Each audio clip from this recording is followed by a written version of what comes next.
karaang purihin at sambahin natin siya, no? So, siguro naman, sa nagdaang araw, maraming ginawa ang Panginoon sa buhay natin, no? Kulang ang mga salita na sambitin, kulang ang mga words natin para sambitin kung gaano natin siya pinasasalamatan. Amen? So, ngayong umaga, as we gather today, so hayaan natin na manahimik muna ang ating mga puso. No, kasi minsan yung puso natin ay ngarag. No, maraming mga iniisip, marami tayong iniisip, maraming mga maaring ang puso ay may sakit, mayroong dinaramdam or whatever. So ngayong umaga ituon po natin ang ating paningin sa ating Panginoong Hesus lamang, no? Yung totoon pong pagsamba ay nangyayari lamang kapag ang focus natin hindi sa paligid natin, no? Kundi sa kabanalan, sa holiness, sa kabutihan ng ating Panginoon. Sabi nga sa Psalms 27:4, "One thing I ask from the Lord, this only do I seek, that I may dwell in the house of the Lord all the days of my life, to gaze on the beauty of the Lord and to seek Him in His temple." Ayan. So ito po yung tunay na layunin natin sa ating pagsamba. Ang mapalapit tayo sa presensya ng ating Panginoon. Amen? Makita natin yung kanyang kagandahan, yung kanyang kabanalan, yung kanyang kabutihan. So as we sing this song, "When I Look Into Your Holiness," so hayaan nating maging, ito yung panalangin natin ng ating puso. Ilapit natin ang ating sarili sa ating Panginoon. Hallelujah. Yes, Jesus.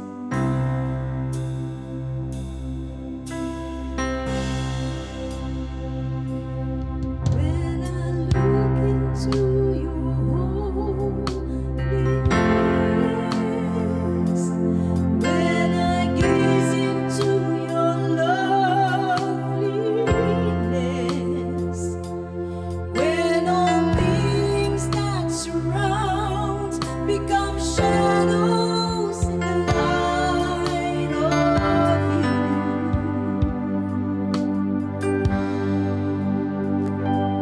When I find the joy of reaching your heart, when my will becomes enthroned in your love, when all things that surround become shadows in the light of you,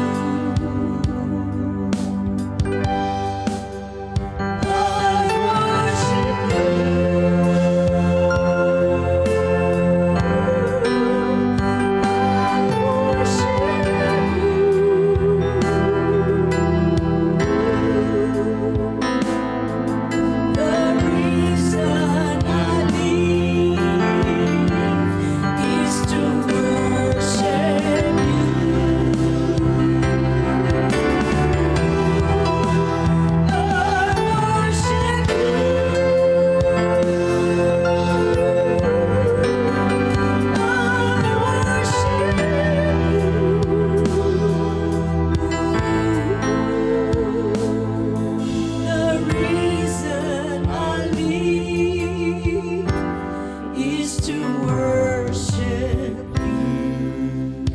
Sing it again. When I look into your holiness.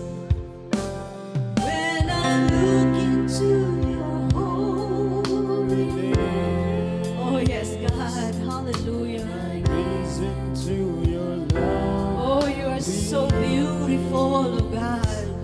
When all things that surround become shadows in the light of you. When I found the joy, When I found the joy of reaching your heart, when my will becomes enthroned in your love, when all things that surround become shadows in the light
worship you.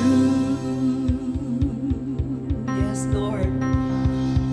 Yan ang dahilan, Panginoon, ang rason lamang, Panginoon. Kami patuloy na nabubuhay sa mundong ito. Ikaw ay purihin, O Diyos. Sambahin, Panginoon. Salamat, Panginoon, sa araw na ito. Salamat sa mga nagdaang araw, Lord God, na pinatunayan mo kung gaano kakabuti sa amin, O Diyos. Salamat, Lord, sa protection, Lord. Salamat sa provision. Salamat din sa kagalingan, Lord. Lord, the fact na narito kami ngayon, ebidensya, Panginoon, na kami ay tunay na minamahal mo at napakadakila mo, O Diyos. Salamat, Panginoon. Lord, naririto ang iyong mga anak. Iisa ang aming layunin, ikaw ang purihin lamang, Panginoon. Lord, kung may nakikita ka pa na hindi tama sa aming mga puso, Lord, na makahahadlang sa aming paglapit, Lord, upang ang aming mga papurit pagsamba ay maging mabangong samyo sa inyong harapan. Ano man ang mga hadlang na ito, ay kinakast out namin sa pangalan ni Jesus. Wala siyang karapatan, ang kaaway na ito, naguluhin ang aming pananambahan. Ang aming focus lamang ngayon ay maitaas ang aming Diyos na buhay na si Jesus. Kaya Lord, sa oras na ito, nawa karapat-dapat at katanggap-tanggap ang aming mga papuri. Tanggapin mo nga ito, O Diyos. Nawa masiyahan ka namin, mapangiti ka namin sa umagang ito, O Diyos. At samahan kami ng iyong mga anghel, yung worshiping angels, Lord, will join us as we worship you, O God. Lord, sa iyo lamang ang papurit pagsamba. Ito po ang aming dalangin sa pangalan ni Jesus. Amen. Palakpakan po natin ang ating Panginoon. Hallelujah. Tingnan mo naman yung katabi mo. Kamustahin mo naman. Ayan. Yan. Sige. Sige, umikot po tayo. Ikot tayo. Kamustahin natin yung mga kapatiran natin, mga na-miss natin. Sige po. Ikot tayo. Kamustahin natin sila, yung mga nandun sa likod.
Let the people be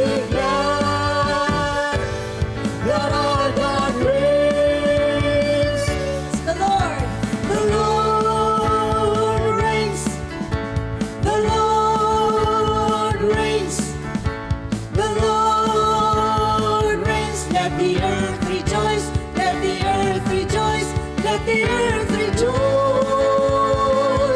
Let the people be glad that our God reigns. Our God reigns. Our God reigns. Our God reigns. Woo! Hallelujah! Oh, hear, oh Israel, the Lord thy God is one God. Hallelujah! Hear, O Israel, the Lord thy God is one God. Hallelujah! Hear, O Israel, the Lord thy God is one God. Hallelujah! Oh Israel, Lord is one God. Hallelujah! Hear, O Israel, Hear, O Israel, the Lord thy God is one God. Hallelujah! And thou shalt love the Lord thy God with all thy heart, with all thy mind. Give him glory, the King of glory, in his ways delight. Woo! Hear, O Israel, the Lord thy God is one God.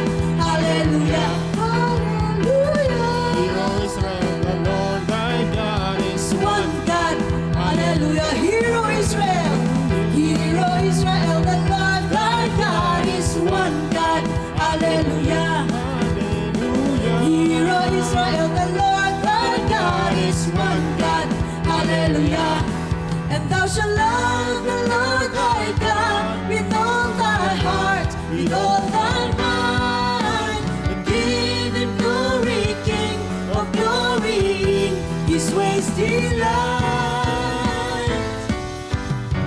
There is no other Savior, no other life redeemer.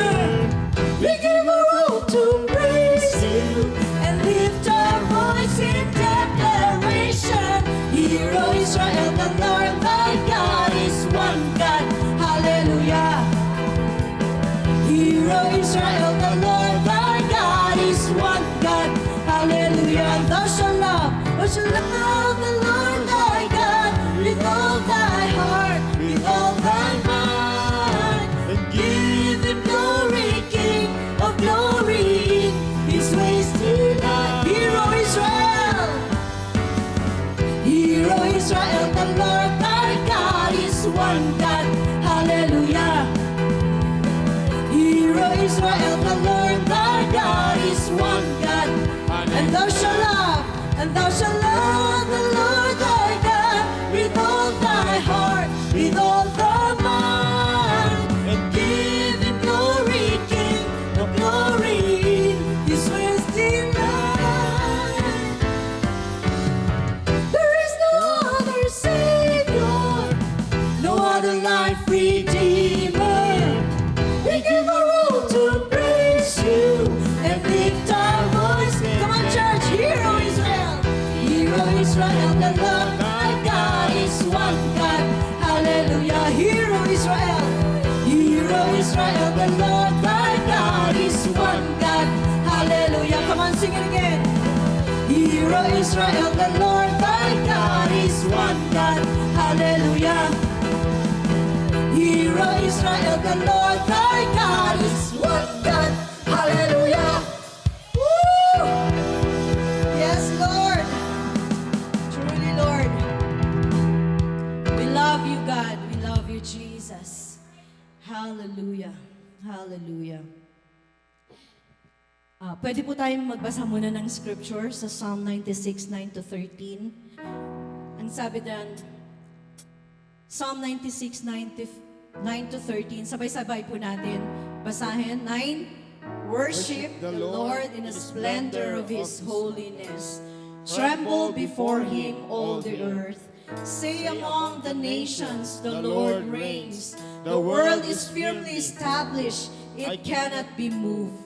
He will judge the peoples with equity. Let the heavens rejoice. Let the earth be glad. Let the sea resound and all that is in it.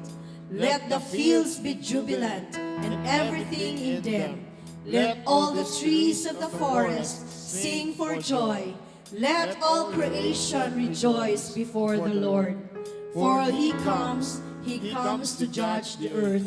He will judge the world in righteousness and the peoples in His faithfulness. Hallelujah. Yes, Lord. Words are not enough, Lord, to describe your goodness. Walang isip na kayang sukatin, Lord, ang kanyang karunungan. Walang puso ang makakaabot, Lord, sa lalim ng iyong pag-ibig sa amin. So Lord, as we come to you right now, God, lumalapit kami na may pusong pagpapakumbaba, puno ng pagkamangha sa iyo, Lord. Ikaw lang ang aming hari, ang Diyos na karapat-dapat na sambahin magpakailanman. Hallelujah. Hallelujah. Yes, Jesus.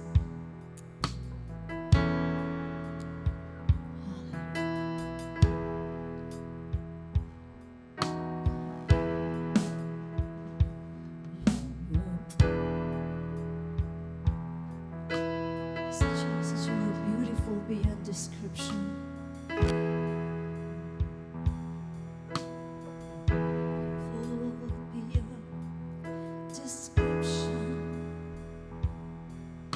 Too marvelous for words.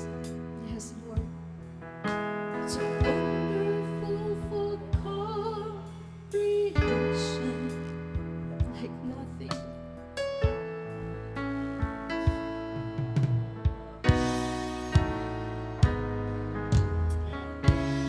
Yes, Lord.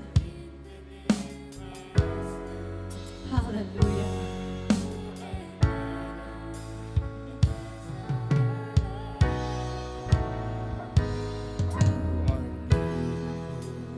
Yes, you hear the praises, Lord, of your people, O God. Majesty enthroned above. And I stand in awe of you. I stand in awe of you.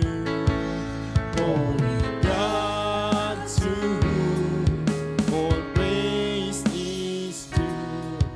I stand in awe of you. Sing it again. You are beautiful beyond description. Too marvelous for words. Too wonderful for comprehension. Like nothing ever seen or heard. Who can grasp your infinite wisdom? Who can fathom the depths of your love? You are beautiful beyond description. Majesty enthroned above, and I stand in awe of you. Lord, I stand in awe of you. Holy God, to whom all praise is due. I stand in awe of you. Come on, church, sing it again. You are beautiful beyond Description. yes, you are, oh God, too marvelous for words. Oh, you're so wonderful, God. Full for comprehension. Like nothing ever seen, like nothing ever seen or heard. Who can grasp your infinite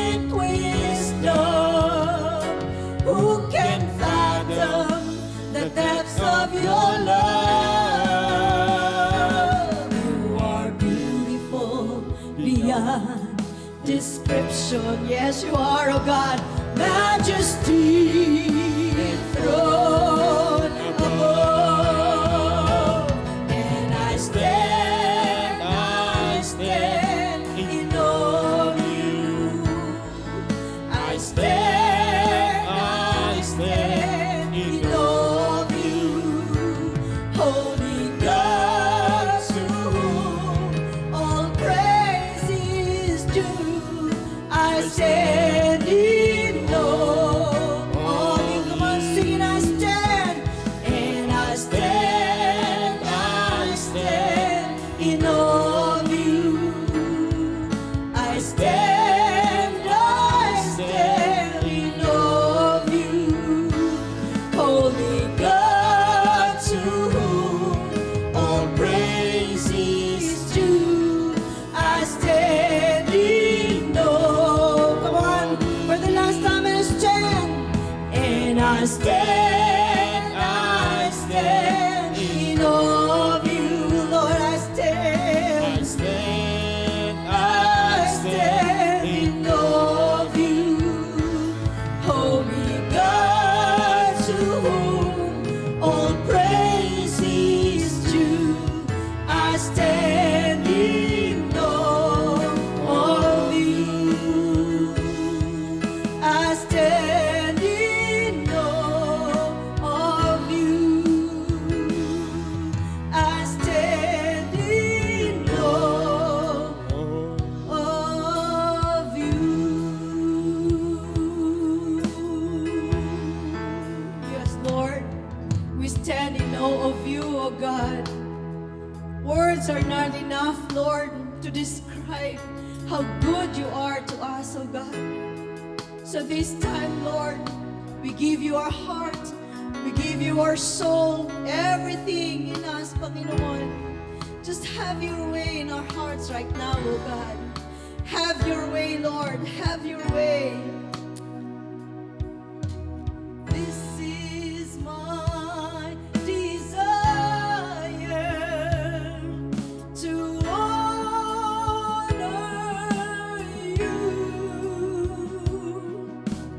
Lord, with all my heart. I worship you.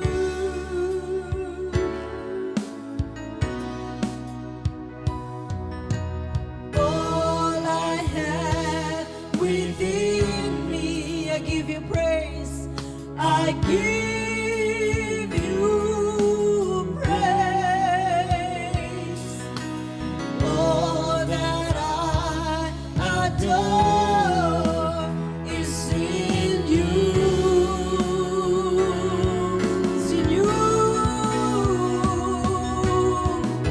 Lord, I give you my heart.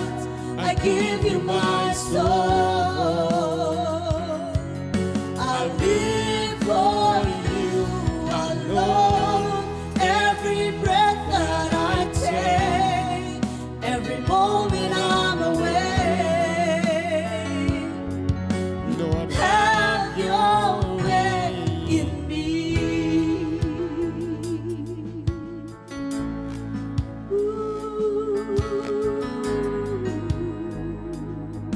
Yes, Lord, this is our desire, Lord God, to honor you. Yes, God.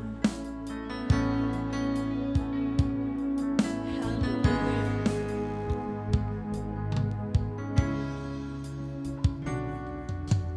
This is my desire, to honor. Let this be our prayer right now. Lord, with all my heart, I worship you.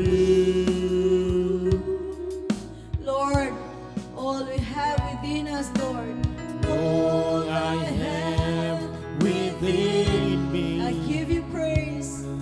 I give you praise.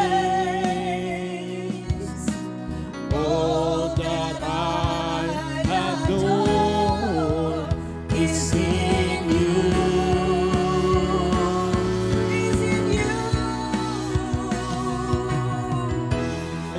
Lord, I give you my heart. my soul. I give you my soul. I live for you alone, Lord. I live for you alone. Every breath that I take, Every moment, I'm away. have your way. Lord, have your ways in me. Lord, I give you my heart. my soul. I give you my soul. Oh yes, Lord. I live for you alone. Every breath that I take, Every every moment I'm away. Lord, have your way in me.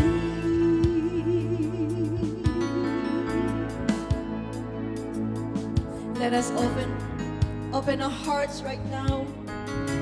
Offer it to the Lord. May the Lord have His way in our hearts right now. Siya na mag-take over ng puso natin, ng buhay natin. Yes, Lord. We offer our lives to you.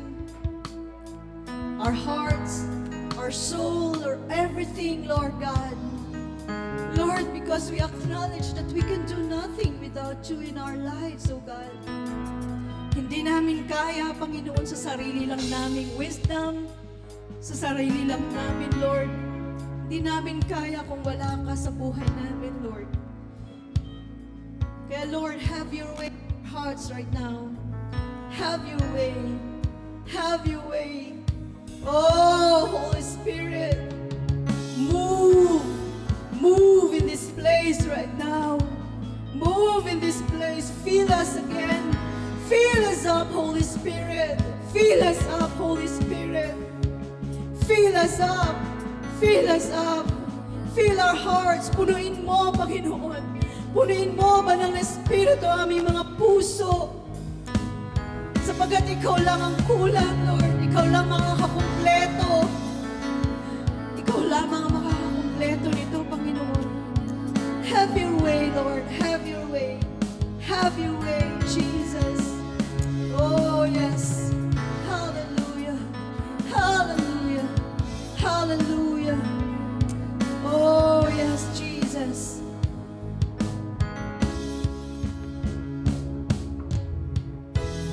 Lord, I give you my heart. Come on, church, sing it. I give you my Say it to the Lord.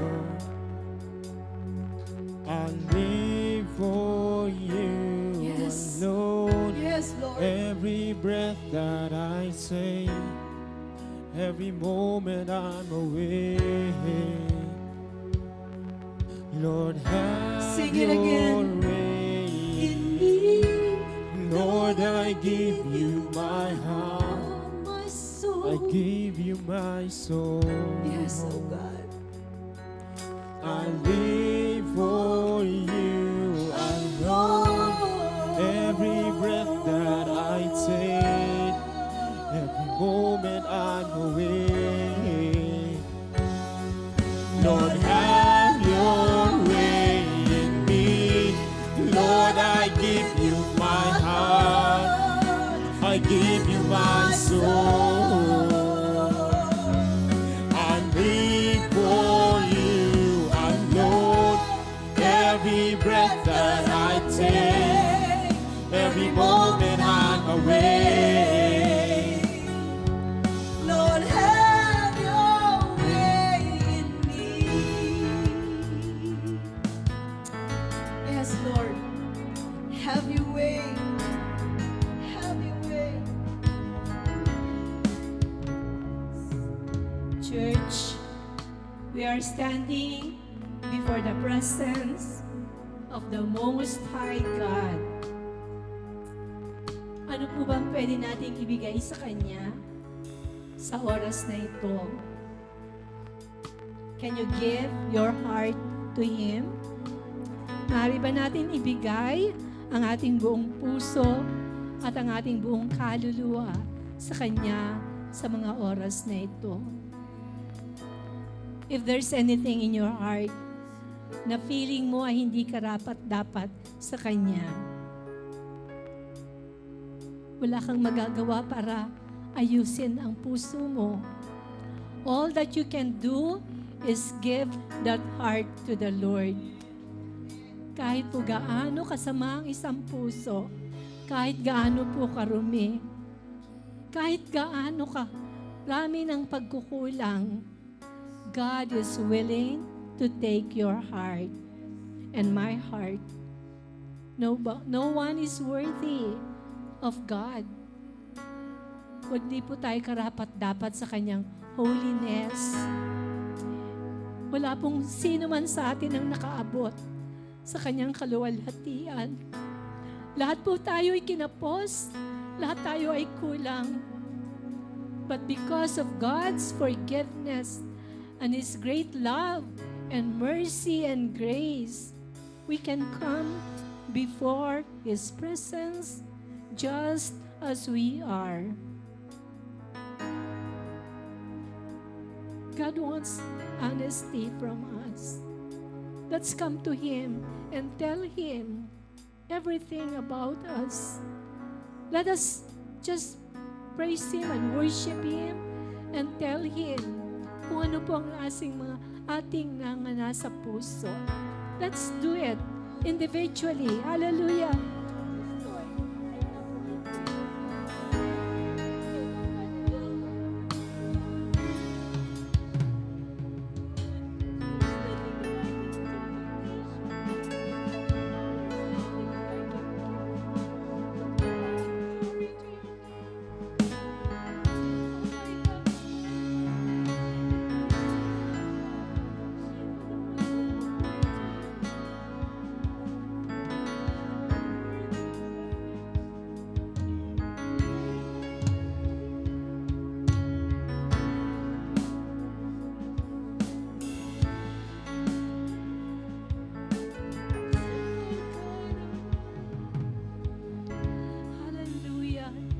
Yes, Lord, in this life, there's nothing that we own. There's nothing that we can give to you that can add glory to your name. We are broken. We are dirty. We are filthy, oh God. And yet we know that you love us, Lord. We can come before your presence just as we are.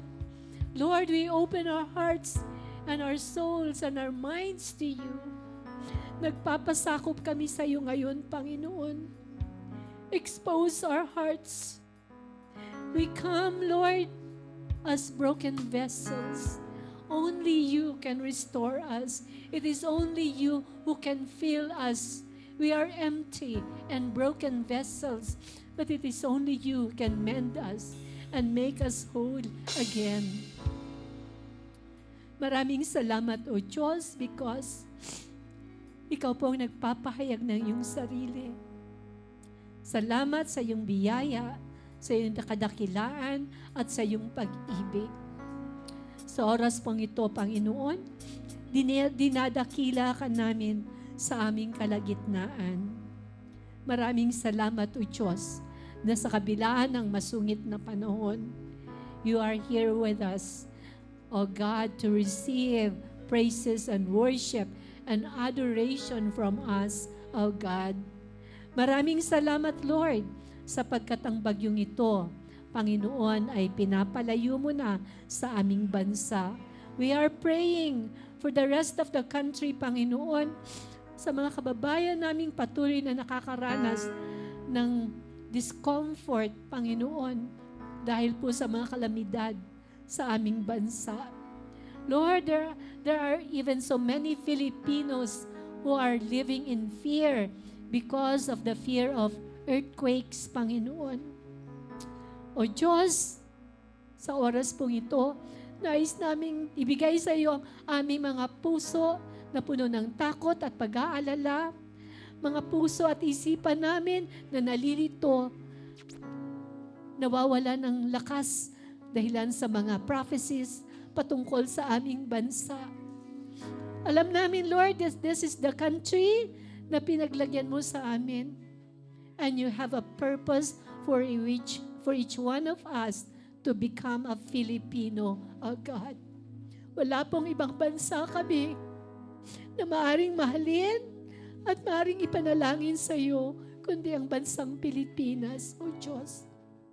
Kaya Panginoon, sa oras na to, we pray as a church, we are praying for this nation. Lord, we pray na ang bawat Filipino will find their peace and comfort and strength and their security in only one God, and that is your Lord Jesus Christ. You are the hope of this nation. Ikaw po, Panginoon, ang aming Diyos na aming pinagkakatiwalaan ng aming kinabukasan.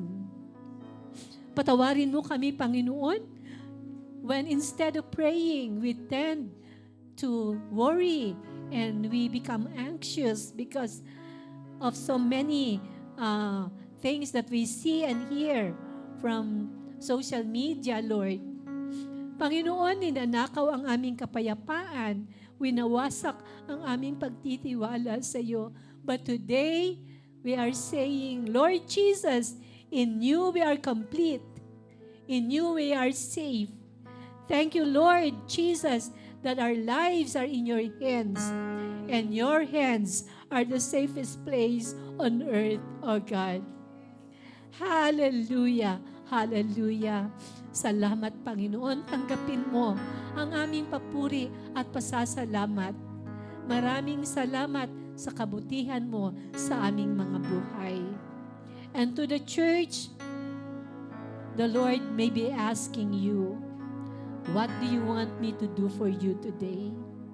Ano ang bagay na nais mong hingin sa Diyos na gawin niya para sa iyo?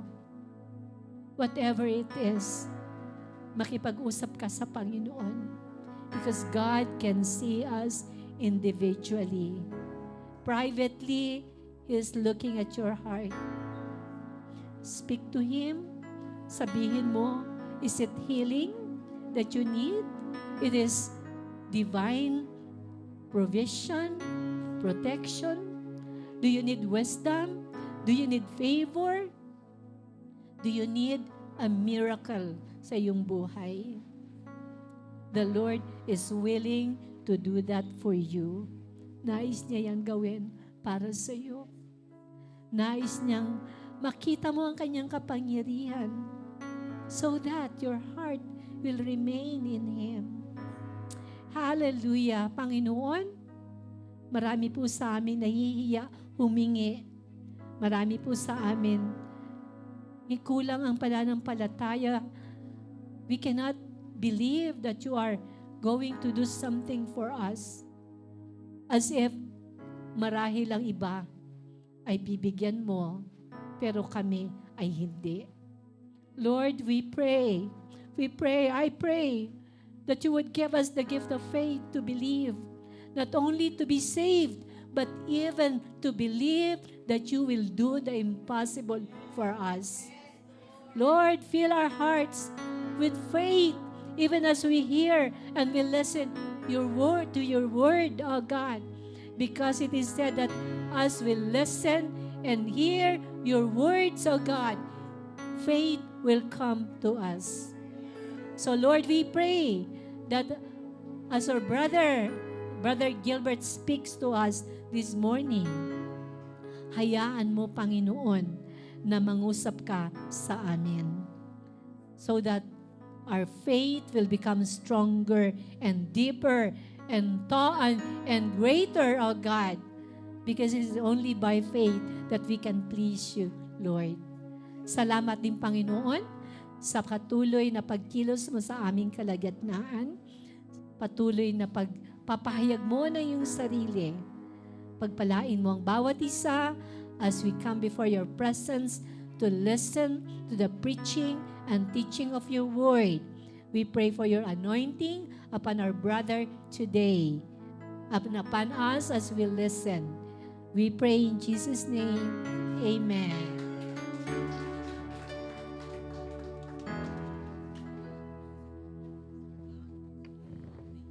We are not defined by our past. Yung ating nakaraan, hindi tayo yon. tayo ay binago na ng Panginoon. O lahat ng kay Kristo ay bago na, ang wala na ang luma, lahat ay bago na. Pero ang Diyos, sabi nga sa kanta, no? Hinahabol tayo ng Panginoon pag nagkakasala tayo. No? Kahit na po pabagsak-bagsak tayo, sabi sa even the righteous may fall 70 times. Hanggang tumatayo ka, tatanggapin at tatanggapin ka ng Diyos. Amen? So ito po, kayang may solusyon ng Diyos. Kaya niya tayong i-restore. Sabi niya dito, now may the God of peace make you holy in every way and make your whole spirit and soul and body be kept blameless until our Lord Jesus Christ comes again. Sinabi niya yan, 1 Thessalonians 5:23, na gustong ihatid tayo ni Jesus papunta sa Ama na banal, walang batik. No, yun sa nampalataya sa pakikinig ng salita ng Diyos. So, if your faith is not growing because you don't listen to the Word and you don't even read your Bible. So, when we read our Bible, faith develops. Ang inyong espiritu ay nag-worship sa kanyang Creator. Then, we also need to prayer. Prayer is talking to our God the Father. Dahil meron tayong relasyon sa Diyos at buhay ng ating espiritu, kailangan nag-uusap sila. Ang mag-asawa, ang magkapatid, any relationship, imposibleng hindi yan nag-uusap. Kailangan nilang mag-usap para yung relasyon nila ay nabibuild araw-araw. Then, after reading the Word of God, knowing God and be connected with God, nagbibigay ito ng revelation sa atin. Pag nagbabasa tayo ng Bible, nagkakaroon ng rhema.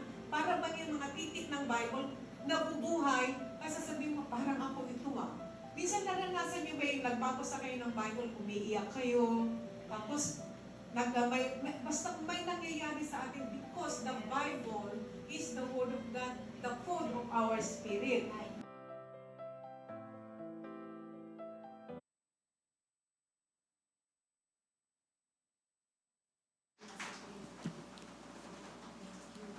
Amen. Magandang umaga po sa ating lahat. Good. Yun, kala ko walang tao. Meron pala. Amen.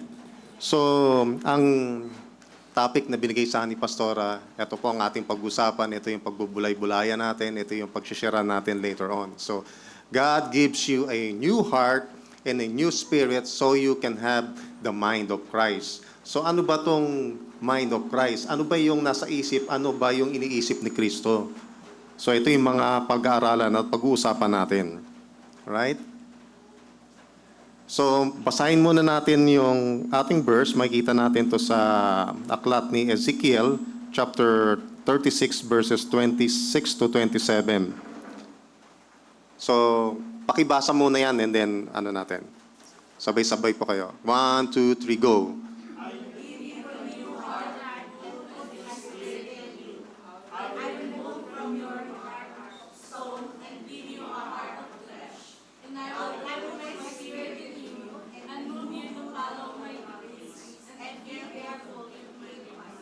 Okay, yan. Thank you. So sabi naman sa Tagalog, bibigyan ko kayo ng bagong puso at ang bagong spirito.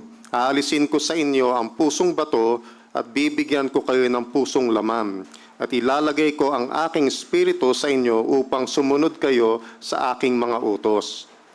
So merong mga highlights doon. Ano ba itong pusong bato na to? Pakisabi ba dyan sa katabi mo, may pusong bato ka ba? So mamaya malalaman natin kung meron ba nga talaga tayong pusong bato or pusong laman, yung flesh. So may kikita natin ano ibig sabihin. Nabanggit din doon sa 1 Corinthians chapter 2 verse 16, sa Tagalog na lang babasahin ko, sapagkat sino ang nakakaalam ng pag-iisip ng Panginoon upang siya'y maturuan niya, ngunit tayo na may isip ni Kristo. So sa English, para mas natin, who has known the mind of the Lord so as to instruct Him, but we have the mind of Christ.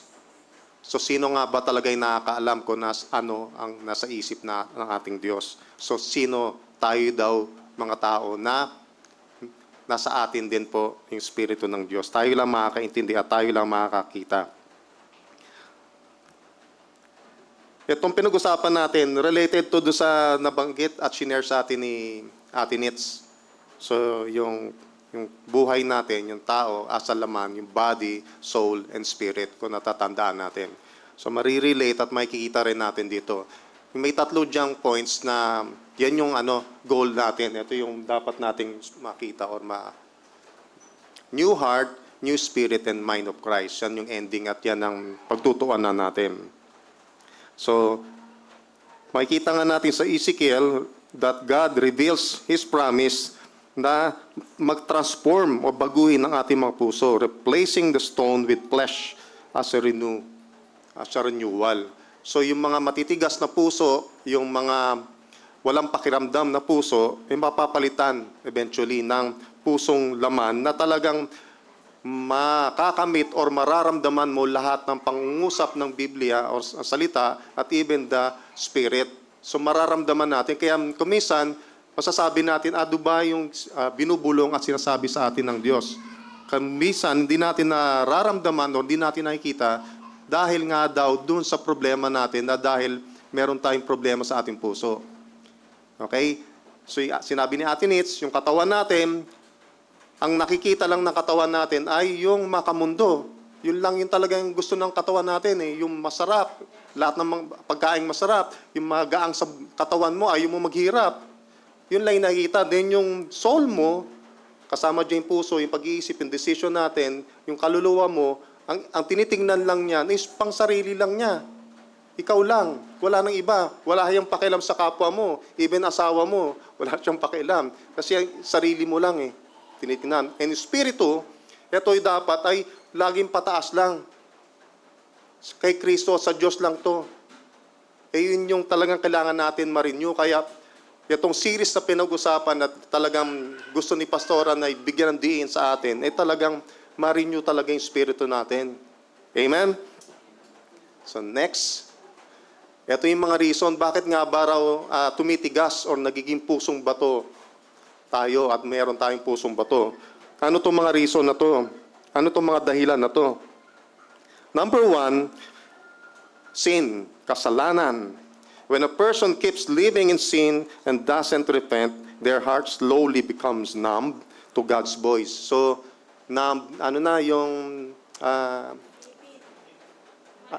yung manhid. Namamanhid na, unti-unti nararamdaman ng konti. Then later on, wala nang pakiramdam, makapal na ang kalyo. At pag sumobra na sa kalyo, yun na nga, nagiging bato na. So ito yung delikado dahil daw saan? Sa kasalanan na hindi natin na hihingi ng tawad. Yun yung term dun, di ba? Yung mga kasalanan na hindi nahihingi ng unrepented. Kasi hanggang nandito tayo sa mundo, maraming challenges. Maraming tutukso sa atin, maraming tutukso sa iyo, maraming susubok sa iyo. Kumisan, nadatapa ka, natatapilok ka. Yun yung term dun eh. Pero, pag hinahayaan mo yan, hindi mo hinihingi ng tawad sa Diyos, yun yung sinasabi na unti-unti yan hanggang sa mamanhid na. Hanggang sa, okay lang to.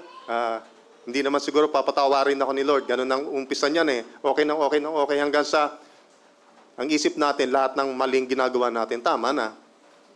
So, wala nang papasok sa atin. So, bantayan natin yan. Yan isa sa mga reason. Ang pangalawa, ito na ang pinakamasakit at yung laganap or common sa atin. Kasama ako doon. Hindi ako exempted. Ano to? Pride and self-reliance. Sabi daw, kaya ko to, hindi ko kailangan si Lord.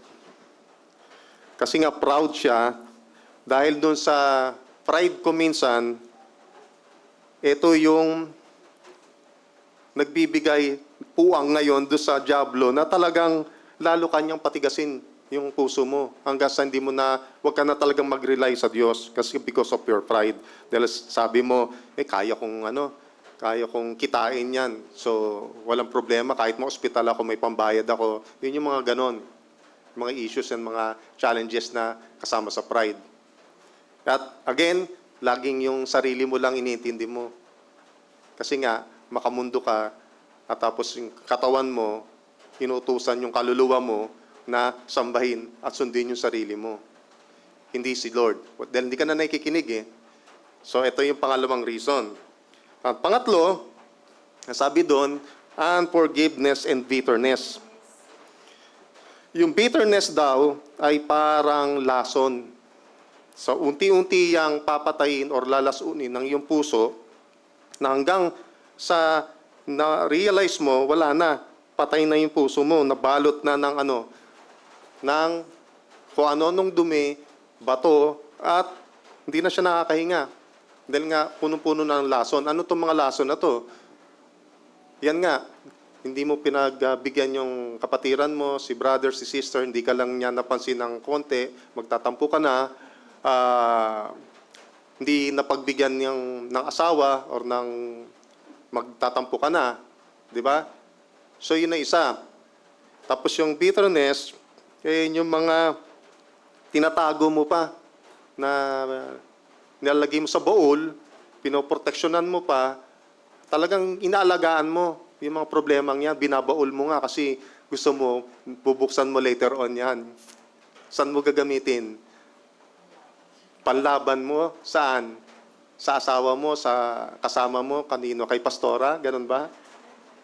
Lahat ng sama ng loob, ipunin mo, and then pag nakaharap mo si pastora, pe-present mo, pastora, meron ako regalo sa'yo.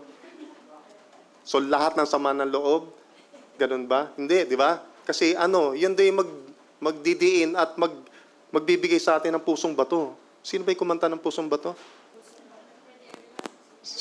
Sino? O, kita nyo, namatay na raw pala yung kumanta ng pusong bato. Kaya wag natin hayaan magkaroon tayo ng pusong bato. Alright. Number 4, yung disappointment, pain, and trauma. Sometimes people harden their hearts as a defense mechanism. Dahil may hinanakit, karugtong yan number 3, may bitterness, at hindi ka nagpatawad at hindi mo kinalumutan, may sugat, natural, may sugat ang iyong puso, in defense daw doon sa disappointment at sa mga trauma dahil nasaktan ka, usually, talagang ginagawa mong patigasin ang iyong puso. Ay, ayoko makinig kay brother. Wala, hindi totoo yung sinasabi ni sister. Hindi ako naniniwala na laging ganon. Hanggang sa wala namang effect yung preaching at saka message na. Kumbaga, hindi na ako naniniwala, wala lang yan, ganyan lang. Hanggang sa wala na talaga. Kasi nga, wala nang laman. Matigas na nga kasi yung puso eh. Nawala na yung laman, natalupan na ng, nabalutan na ng, yan, lahat yung 3 hanggang sa 4 na tayo. Even your trauma. Sinisisi mo sa ating Diyos at sinisisi mo sa kapwa. At panlima, ito, neglecting God's Word and His presence. A heart that no longer seeks God will slowly grow cold. Manlalamig ka na.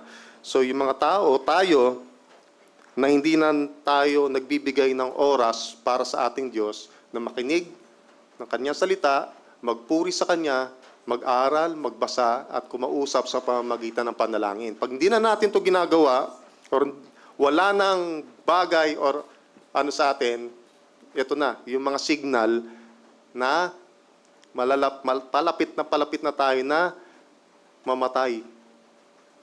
Mababalutan na siya eh. So, mamamatay yung puso mo. So, mawawala yung spirito and eventually, hindi mo magagamit or makikita yung presensya ng Diyos. Hopefully, hindi natin to mangyari sa atin. Yung 6,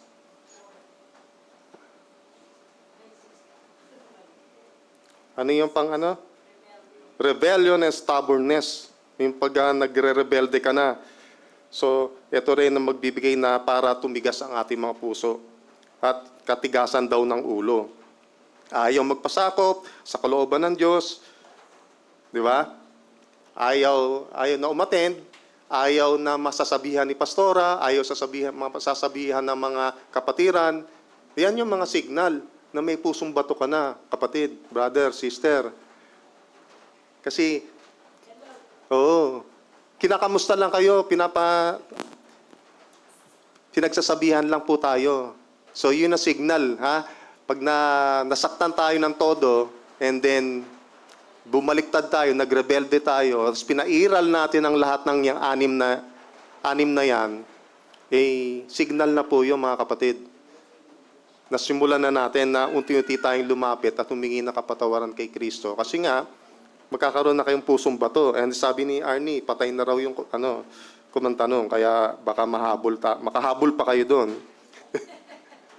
Ito yung concept ng new heart, puntahan natin. Yan ang pag-usapan natin. Tapos na tayo dun sa mga challenges at saka yung problema, hindi dapat natin puntahan or maranasan yon. Ano ba tong concept ng new heart? Ano ba to? God's promises a transformative experience through the gift of new heart.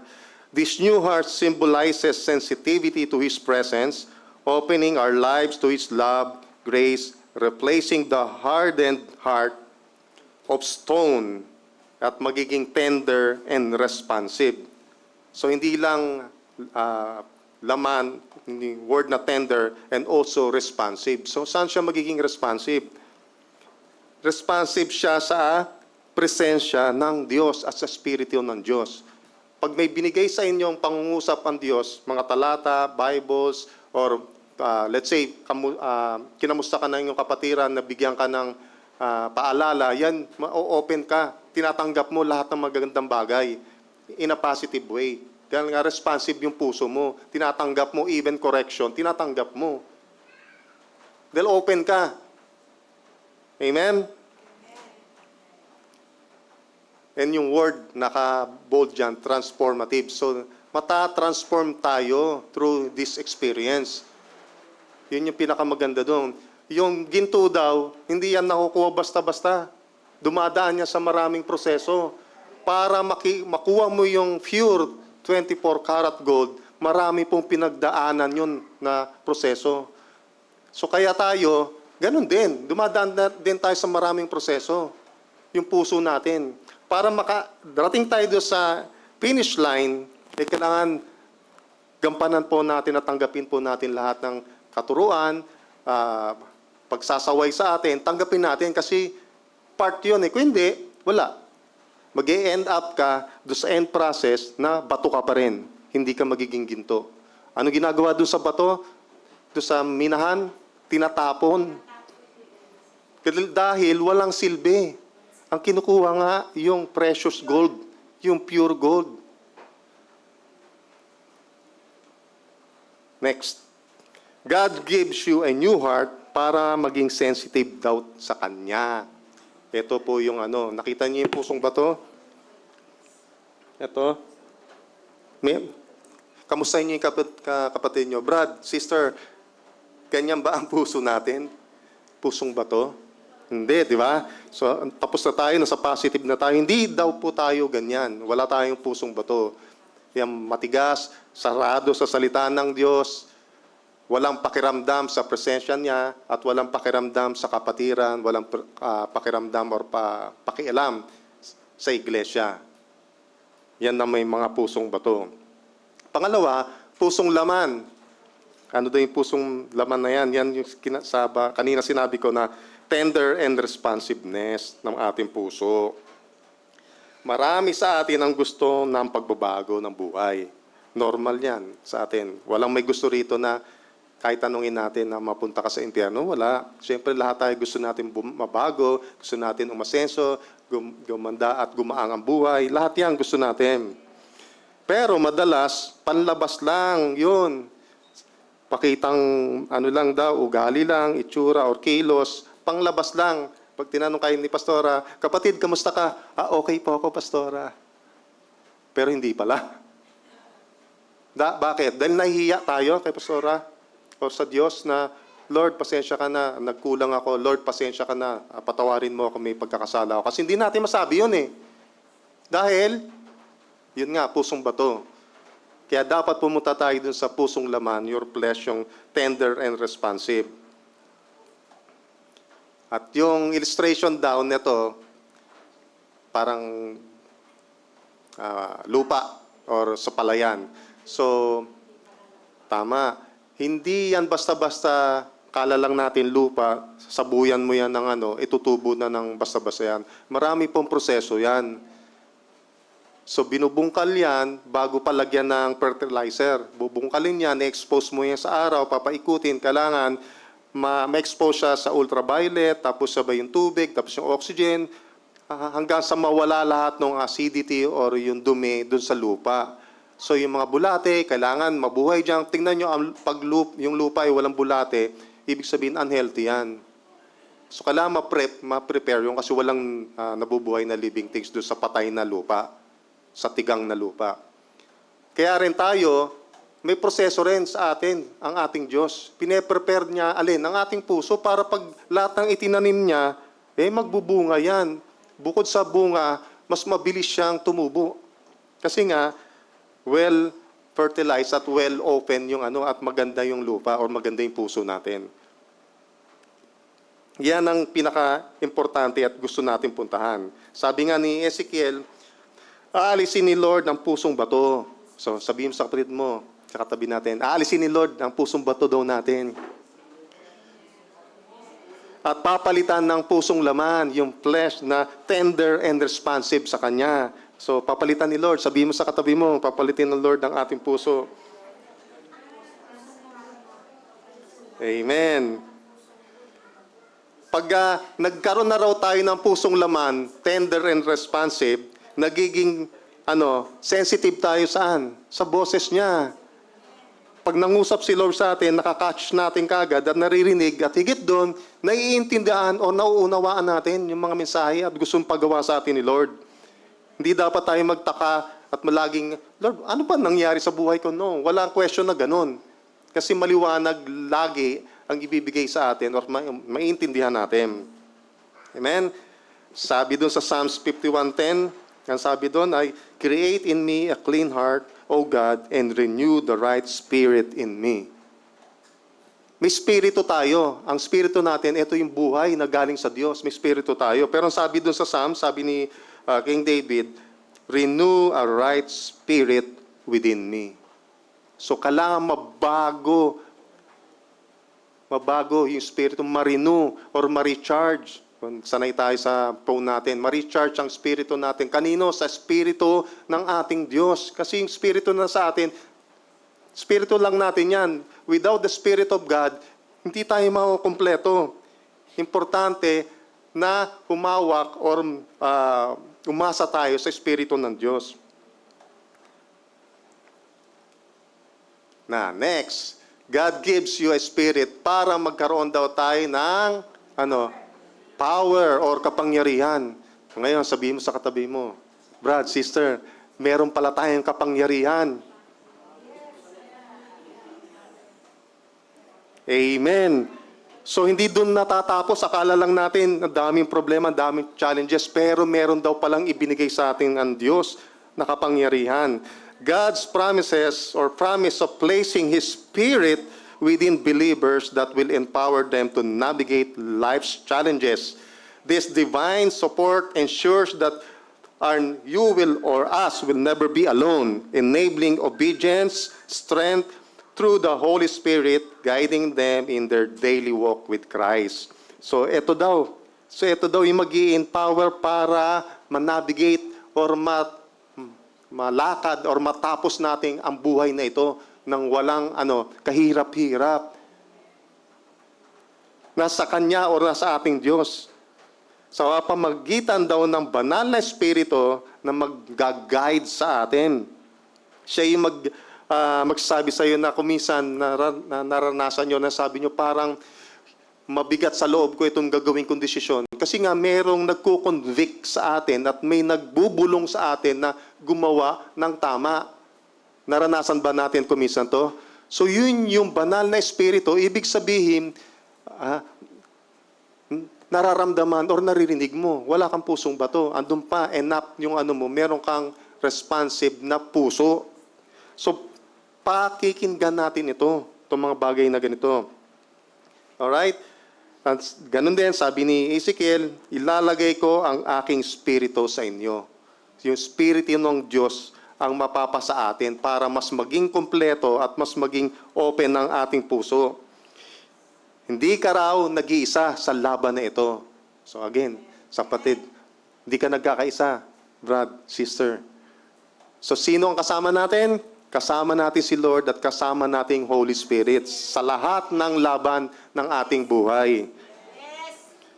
And bukod doon, may kapangyarihan kang sumunod kay Kristo, yung obedience. Pag hindi tayo marunong sumunod, hindi nga natin magagampanan ng lahat. So pakisabi sa katabi mo, sumunod lang daw tayo.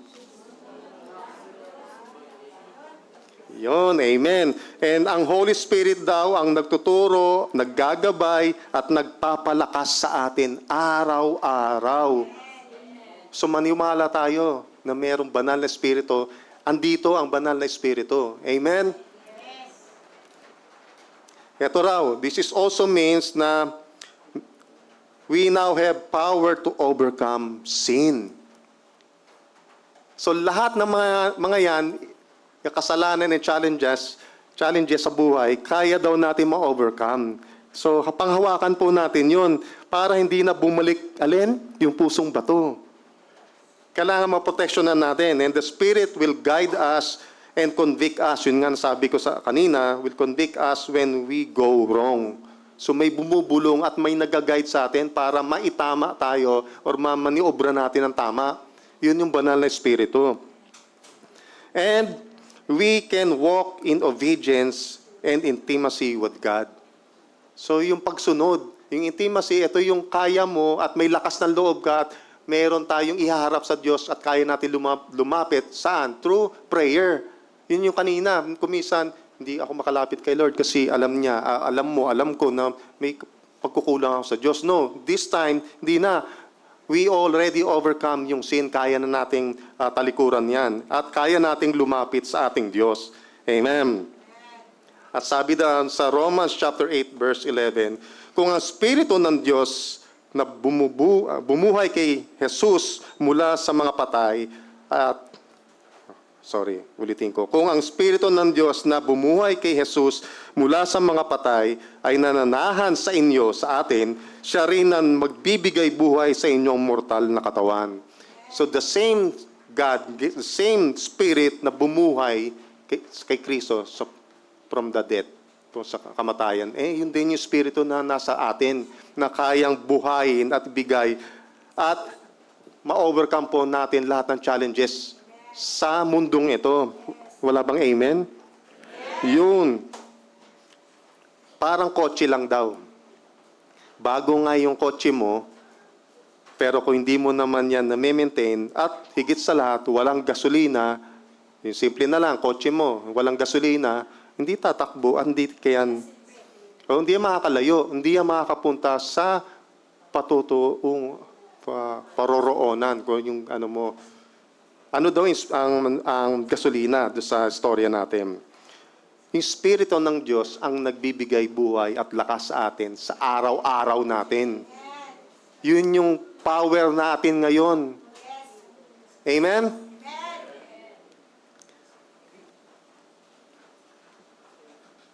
Next, God gives you the mind of Christ para, matutong mag-isip gaya ni Kristo or gaya ni Jesus.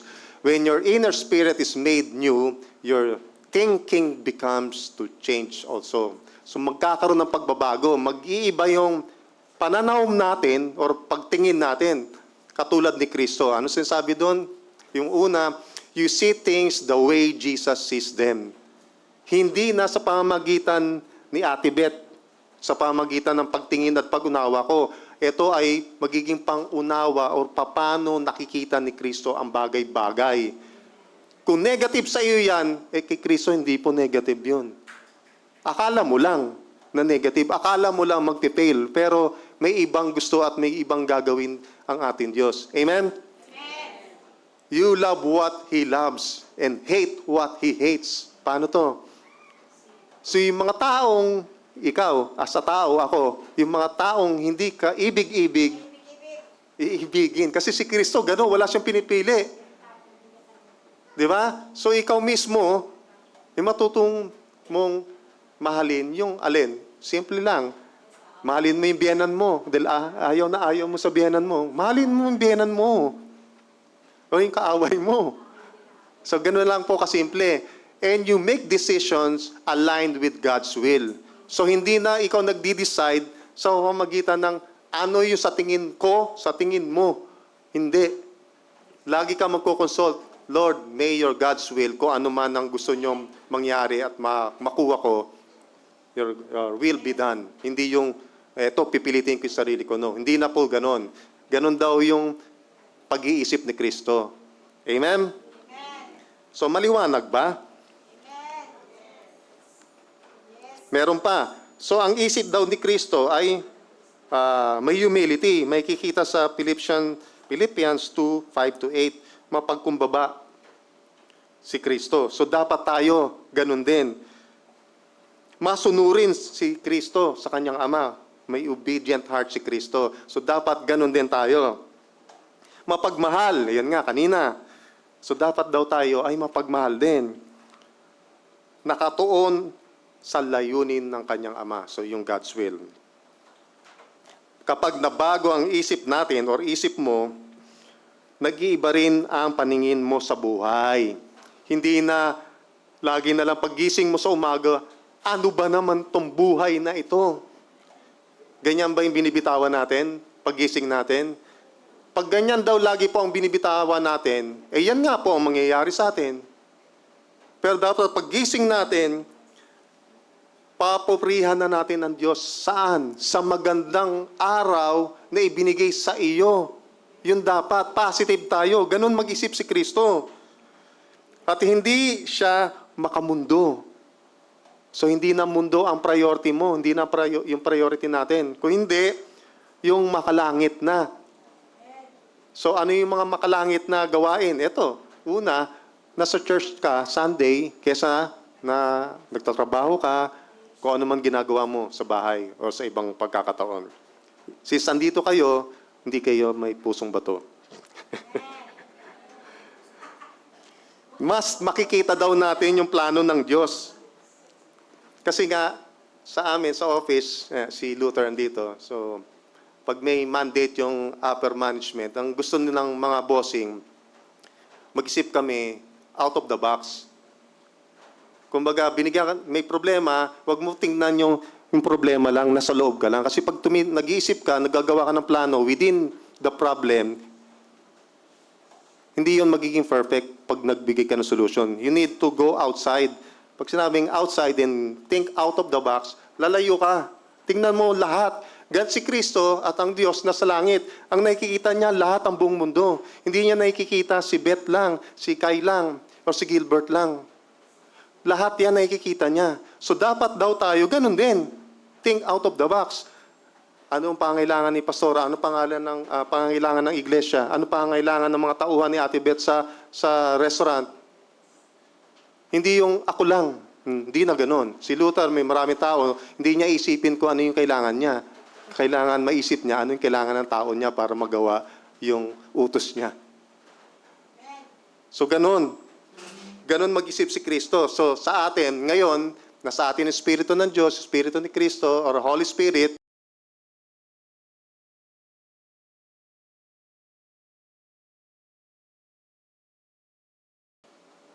Ay, tumalun ba? Tama, Kem, no?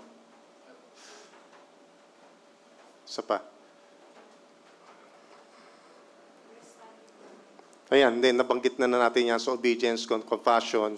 So, since out of the box tingin si Kristo, yung compassion, ngayon nakikita niya lahat, hindi lang ikaw. So, yung buong mundo nakikita niya. So, yun yung pag-ibig at compassion ni Kristo or na ating Diyos. Okay, ito na, application na tayo. Paano mamuhay na may puso, espiritu at isip ni Kristo? Siyempre, surrender daily daw ang kailangan gawin natin. Araw-araw, ipaubaya ang iyong puso, ang ating puso sa ating Diyos o kay Kristo. So, ibigay na natin. Kaya ang kinanta natin kanina, I give you my heart. So, yun yung ibig sabihin nun. Talagang pinagkakatiwala mo na lahat sa Kanya. Si Kristo na ang mamumuhay at magkokontrol ng buhay mo at buhay natin at puso natin. At pangalawa, sabi doon, makinig sa Holy Spirit. Siya yung guide mo sa lahat ng iyong decision. Hayaan mo mag-advise yung Holy Spirit. Huwag kang magtiwala sa iyong sariling kakayanan. Hindi natin kaya. So we need the Holy Spirit. Pangatlo, renew your mind through the Word. Paano to? Basahin daw at pagbulay-bulayan ng salita ng Diyos. May dala ba tayong mga Bible? Kahit na digital Bible yan, nasa cellphone or nasa tablet or kanuman, basahin po natin. Yan ang magbibigay or magpapalakas daw sa atin. And 4, intimate Christ, tularan ng kanyang kababaang loob at pagmamahal. Kung paano minahal ni Kristo ang sanlibutan, ganun din po tayo. I-simplify lang natin. Yung kapitbahay mo na butangera at yung kapitbahay mo mahalin daw po natin. Ganun po kasimple. Kanina, di ba? Mahalin mo ang ating mga kaaway. Ito yung panlima, ito yung reminder.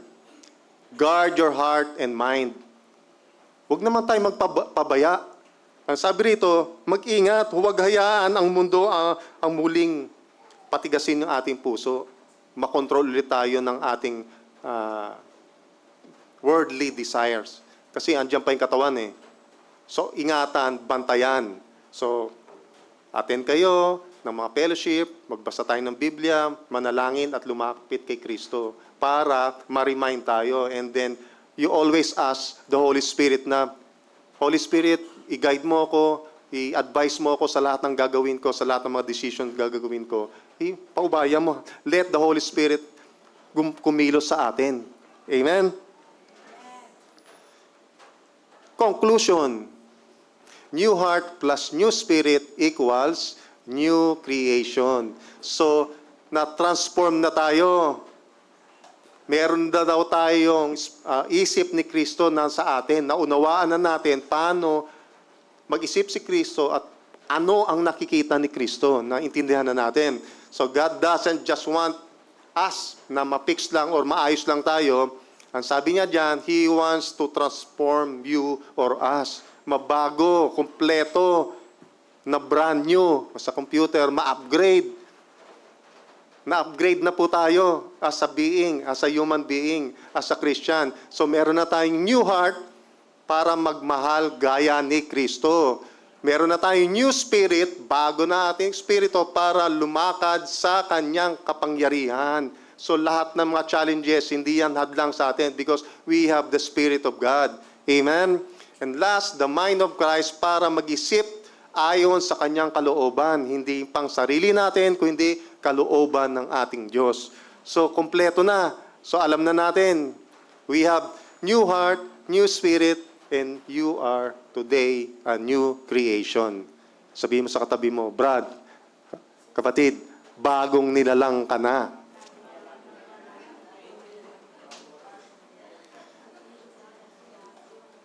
So, bagong puso para magmahal, bagong spirito para mamuhay, isip ni Kristo para magtagumpay. Amen. Sige, let's pray. Let's pray. Lord, maraming salamat sa bagong puso at bagong espiritu na ibinigay niyo sa amin. Patuloy niyo palambutin ang aming mga puso at bawat buhay na nasa amin, O Diyos. Punuin niyo kami ng iyong banal na espiritu. Baguhin niyo continually ang aming isipan.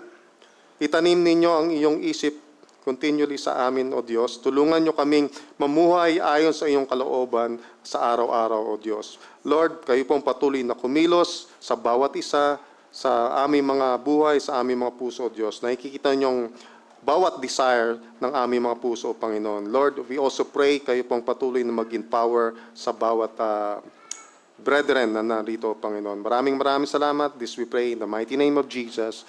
Amen.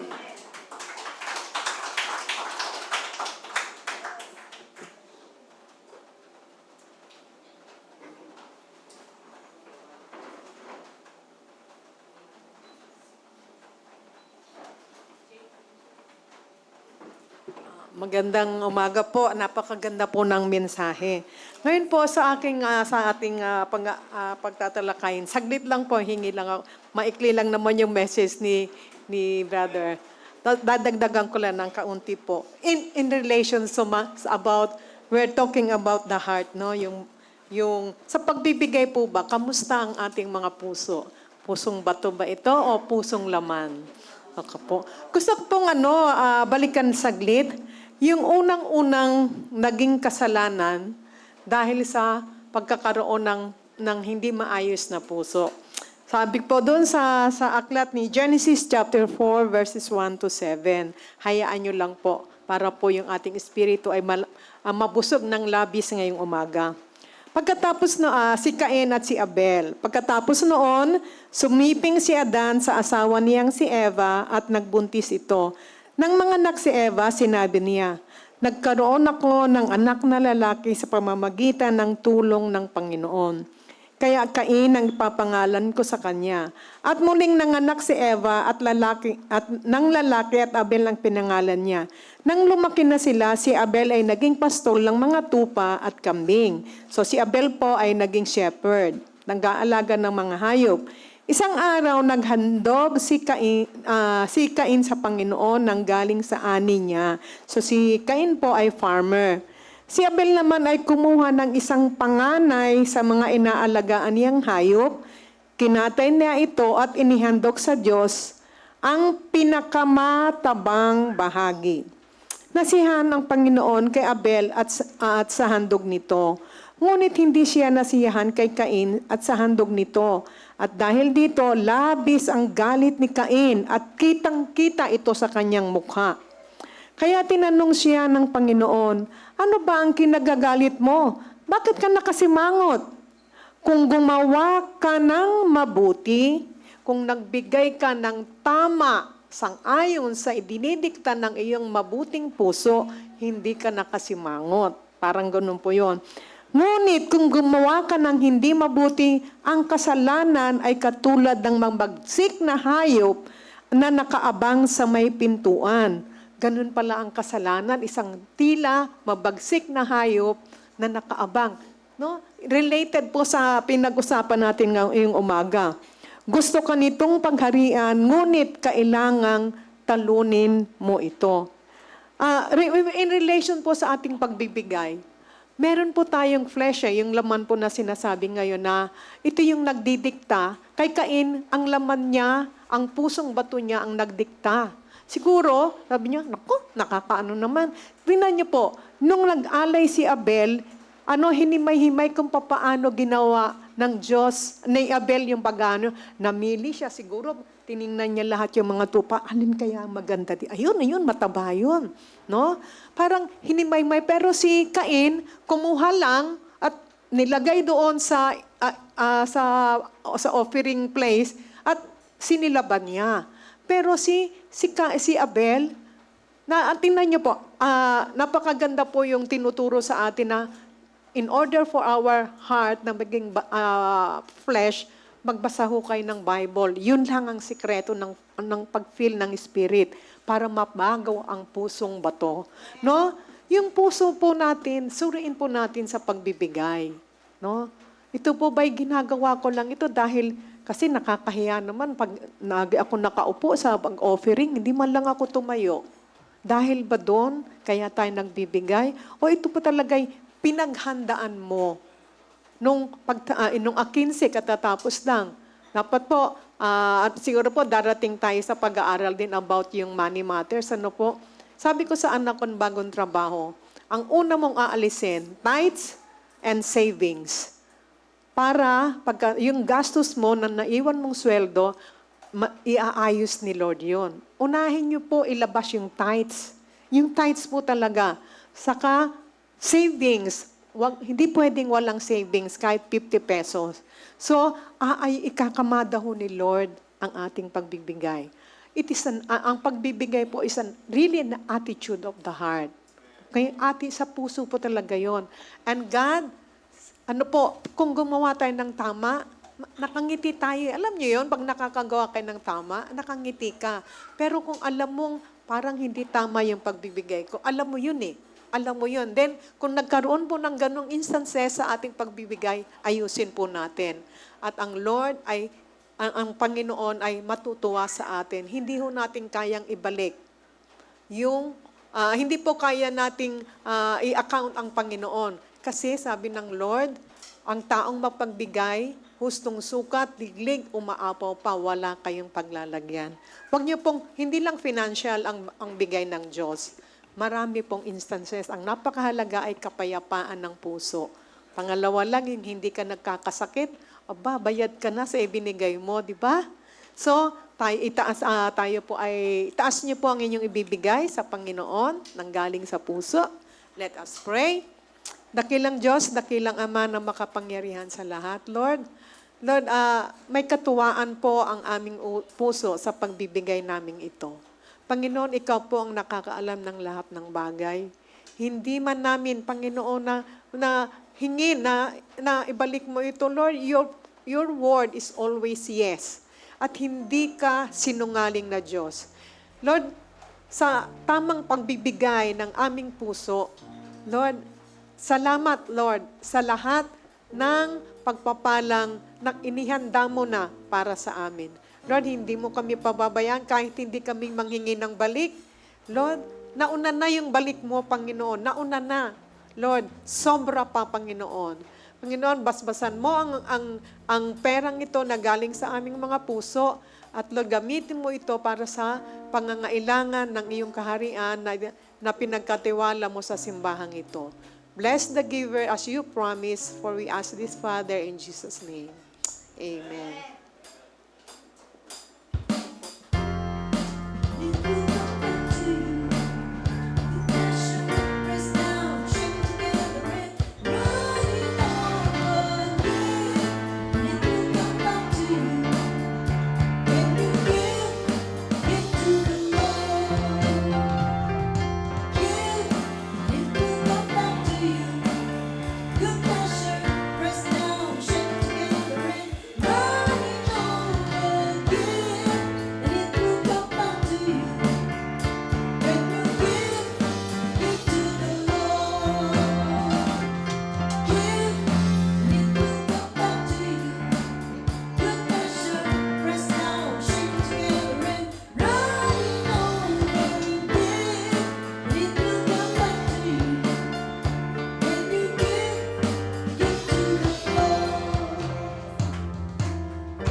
Parang ang bilis lang ng oras ngayon. Ano po? Ano ba tayo? Na-bored ba tayo? Hindi po, ano? Kasi ang bilis. So, the Lord is good sapagkat nakikita po natin na mahina naman ang bagyo. Panalangin po natin kasi this afternoon.